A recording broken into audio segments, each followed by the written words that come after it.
I'm Victoria Mitchell-Vasquez. I'm a Cherokee National Treasure for pottery. I'm also a Cherokee Nation Tribal Counselor, and I'm very happy to be here today at the Cherokee Art Center in Tahlequah, and I'll be introducing to you several of our Cherokee National Treasures. These are Cherokee artisans that over the years have refined an art form and have carried it forward, and they are selected every year by a jury of peers as well as the chief. And I'm pleased to announce that today we are starting with a friend of mine and a Cherokee National Treasure for pottery as well, and her name is Jane Ostie. Hi, Jane. Hi, Victoria. How are you? I'm good. Tell me a little bit about what you do. Tell us what you do and how you do it. All my pottery is hand-built using the coil method, and mostly I use red earthenware clay, and sometimes I used hand-dug clay from areas around Tahlequah. And I first learned the coil method from Anna Mitchell, and I've carried it forward for about 30-some years now, teaching classes and making my own pottery. Have you been making a living at the art form? That has been my only living for about 30 years. That is amazing. Yeah. Because very few artists can do that.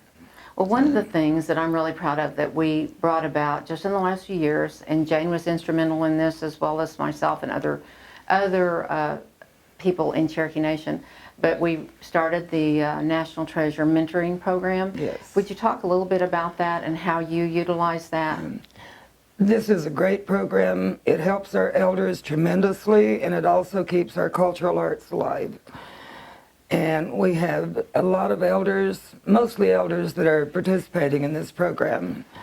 And they do a wonderful job, and they don't have college degrees, but they have their PhD in their art form. And they take them out to the cane patch or to the honeysuckle patch, and they collect their own materials, and some of them that make bows, they go chop down trees far away. But it has been just a tremendous opportunity for them. I've had a place where I could sell their work for quite a few years, and they were always so grateful when something sold. They said, now I can buy wood or I can buy propane. And I haven't heard that since this program began.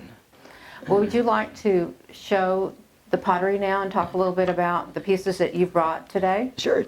Okay. You can come with me. All right. This is coil built, and I could add another coil. The thing could be this tall if I wanted it to be. You know, it's just at this stage now where I have to decide what it's going to be. And it's at a wet stage where it's still pliable and bendable. And this is a little bit past. This is also the decorating stage, and I brought, I usually decorate by incising. This is what these lines are.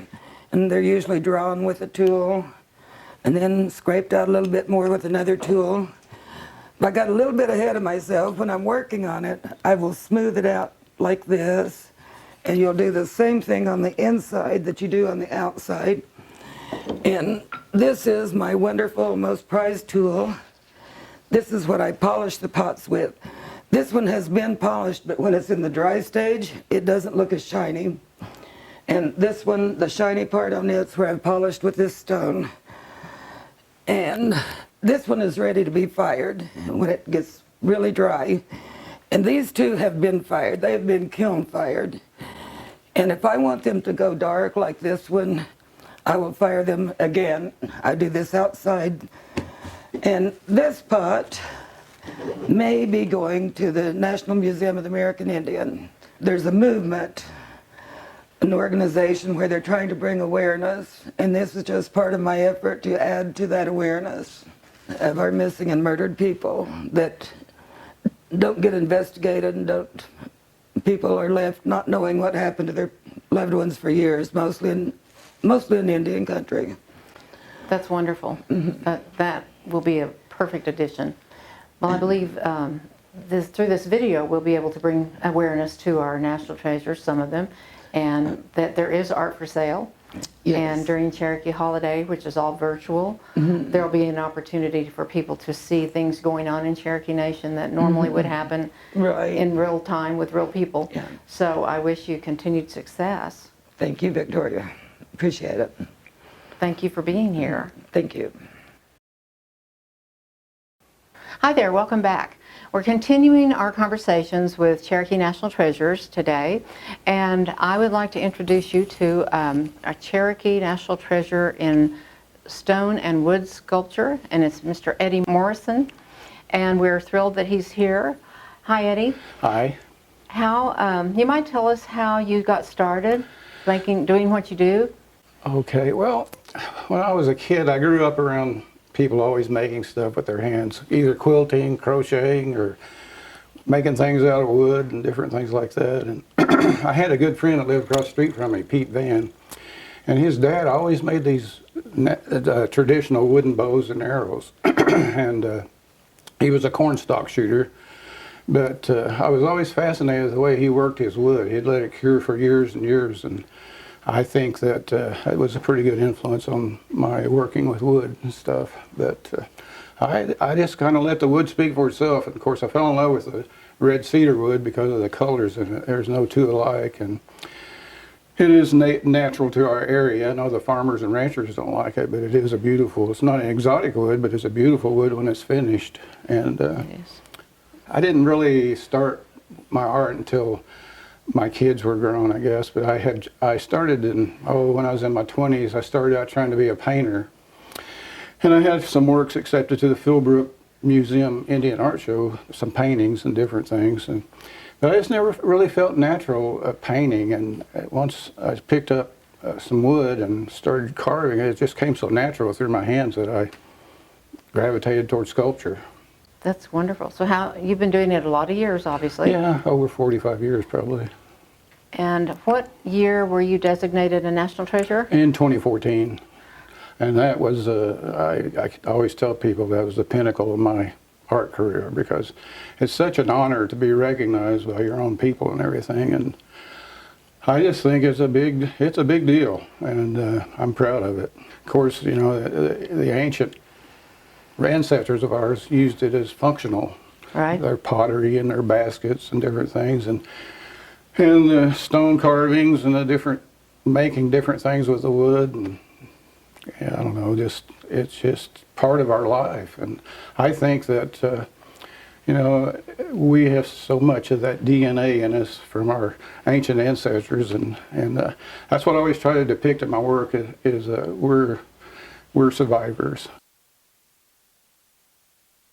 A lot of people say that's a sad-looking face, but I always say it's a serious, enduring face over what we've been through in our lives. You know, and here we are today. We survived a pretty tragic thing, the Trail of Tears. So exactly. We're just representative of our ancestors. And we are still surviving some serious things now. Exactly. Speaking of the COVID pandemic and the shutdown, how has that affected you as an artist? Well, every show I had scheduled this year, which were about 6, were canceled. So it had a great impact on, of course, finances. But fortunately, the Cherokee Nation has a few things going that they purchased some of my work and kept me above water. So I'm thankful for that. And I know there's a lot of people hurting right now, and it's like a whole year of your life being gone. So it's too bad, really. Would you tell us a little bit about the pieces here on the table, what they're made of, and what you were thinking when you made them? Now this piece here, when we built our house, they were hauling rocks and gravel in for the fill and different things, and I saw it laying there, and that guy was about ready to bulldoze it off, and I said, I like that stone. It was just shaped like that, and I left quite a bit of the natural in it so it can speak to itself. But I made it the year that we built our house, so it means a lot to me. And I just dug it out of the stuff he was hauling to the house. Oh, wow. And I always think that could be some of our ancestors, you know, making their way on the Trail of Tears or something like that. But I do hope it's, you know, it represents our people with a proud, dignified way in life. So I try to do that and strive to get that effect on people. This is a piece of red cedar, and it comes locally from here locally in Oklahoma.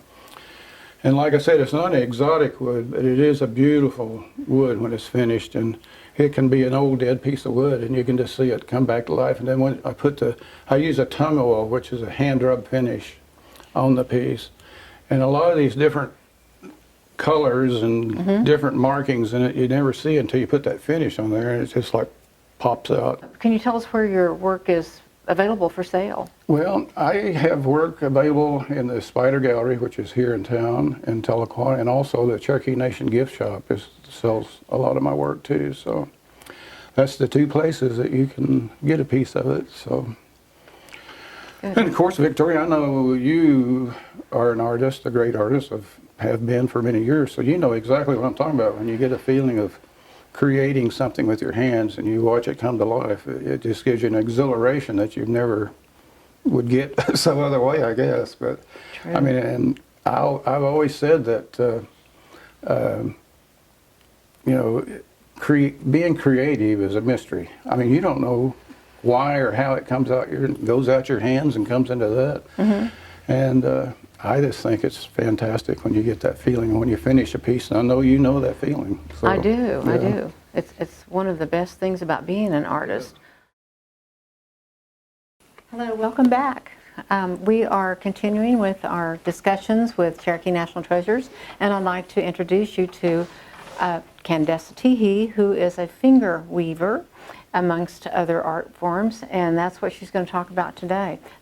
Hi, Candace, welcome. Hi, Victoria. It's nice to see you. Nice to have you. Tell us a little bit about how you got started and why you do what you do. Okay. Well, I grew up in a traditional community and going to the stomp grounds, going to dances, and I saw people wearing these belts, and I asked my mom about them. And she told me that there was a woman who, from our community, named Maddie Drum. And Maddie made all those belts. And at the time, I didn't know it, but Maddie was a Cherokee National Treasure. And I wanted to learn how to make the belts, but Maddie passed away. I think I was in high school. So there wasn't really anyone to learn from. And so in 2000, at the time I was married, he had an internship in Washington, D.C., so we went to Virginia. And I knew I was going to be lonely away from home. So I bought a little book about finger weaving. And while we were there living in Arlington, Virginia, in a little one-bedroom apartment, I taught myself how to finger weave from the book. I started out making belts just for people to dance with. That was all I really wanted to do. I wanted to make belts for myself to dance with and for other people to dance with.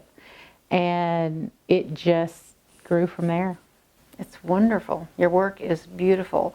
You might talk a little bit about the black and gold one. That is so pretty, and it looks like it might be new. Yeah. So this belt actually has 24 karat gold beads, and so there are actually two different styles of finger weaving. And well, really, whenever you're creating textiles, and if you're going to create textiles the real old way, the way our people used to, even really before contact, this is oblique weaving. And so oblique weaving, you have, and in weaver speak, so you have warps and you have wefts. And so in weaver speak, with the oblique weaving, you have multiple warps that are moving through at the same time.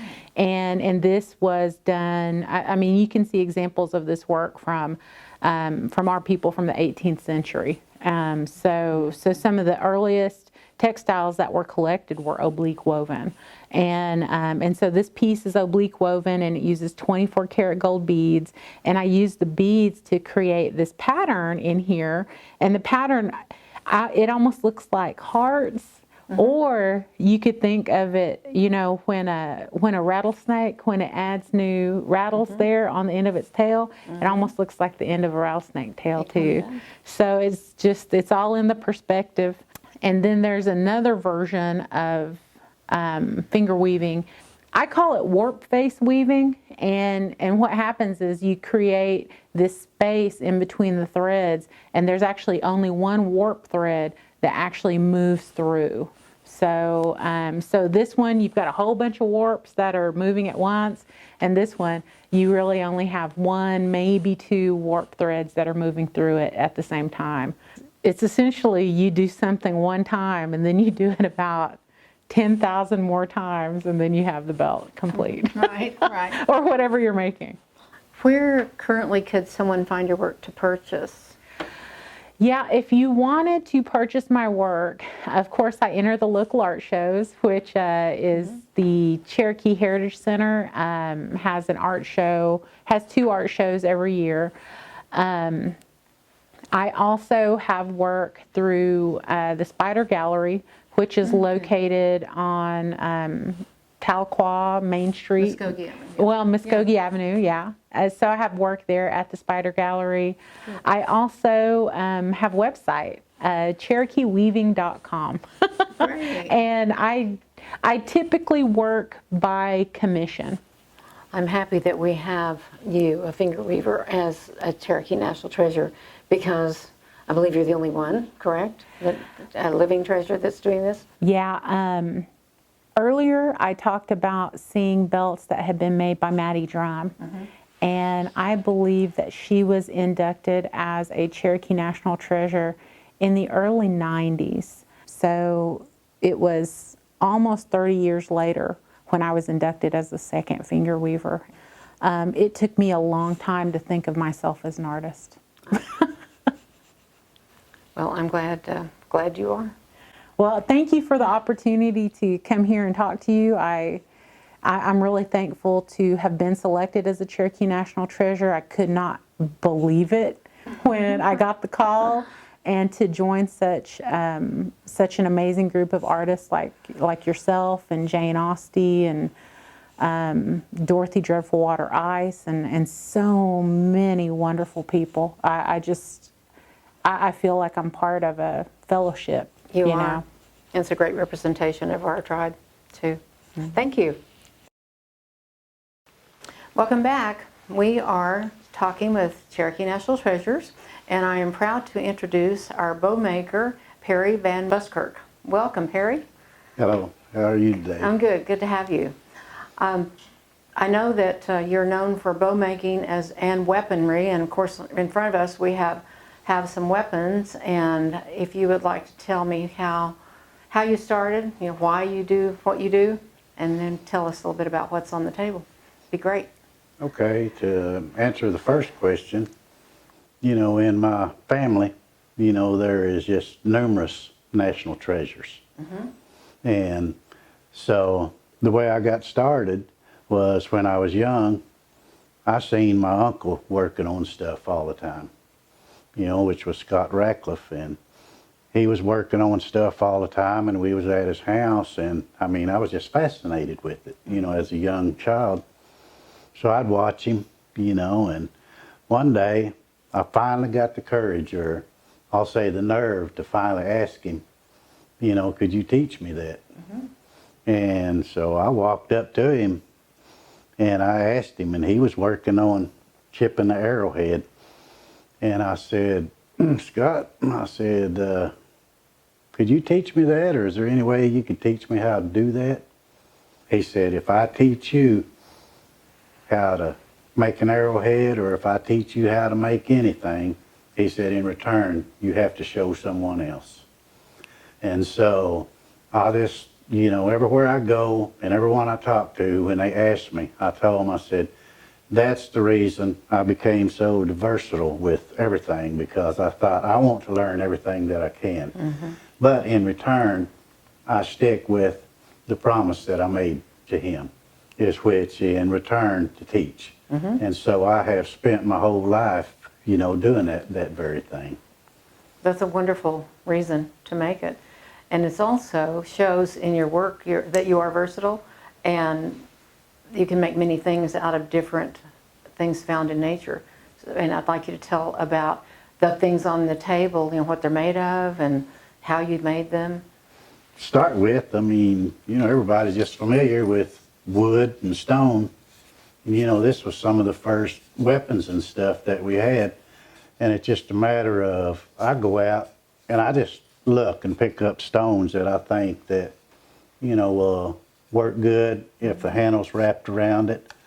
And as I said, that's just some of the first tools, and not only weapons, but tools that they use too, like for their hammer stones and things like that. And this is a knife that I just chipped over the weekend. Really? This is deer horn. Like I said, all the deer horn and stuff I save.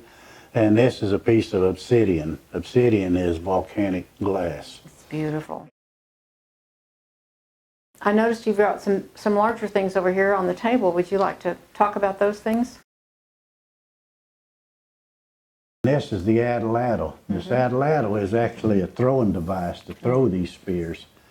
It's actually built with a handle to throw these spears, and when in throwing this actually pushes and gives it that much more thrust, because a lot of times in points like you've seen, even on that knife, that was the kind of big points they had on these end of these. So in order to be able to push it through that hide of that, as we'll say, that woolly mammoth, the mastodon and stuff, they actually had to have something with thrust in it. And this, what you see on the end of that, that is actually a weight. That weight just actually even adds in giving it more thrust. And then, next, as we'll say, after the atlatl, was the birth of the bow and arrow. This one will pull 72 pounds at 28 inches. Wow.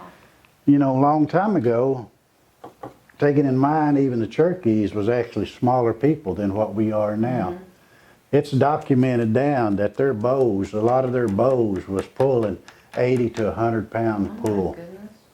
And you think back then, they was actually, for as small as they was actually pretty strong. But the same concept, chipping any of these points and stuff, I do the same with the points for the arrows. This is just ordinary river cane with a stone point attached to it. That's what they use. And like I said, this bow was actually to project that arrow out, and as we'll see, you could just pull it back and let her go. Is the string made of hide? That string is made of sinew, which sinew is like what we would say is muscle fibers. Okay. What I love about all this is that, like our ancestors, they used what they had, we use what we have today, and it's still simple things from nature.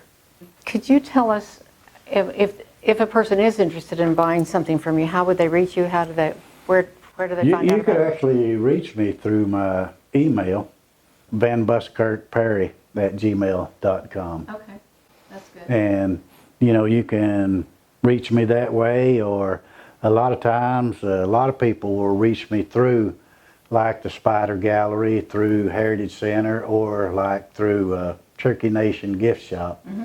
Because they all know who you are and how to reach you. Well, Right. that's wonderful. Well, we thank you so much for being here, Perry, and showing us what you do. And as you all can see, we have some wonderful artisans within our National Treasures. We have many more, but we've just selected a few to share with you today. We thank you for watching. Thank you for being with us, and we hope that you all have learned something from our Cherokee citizens. Wado?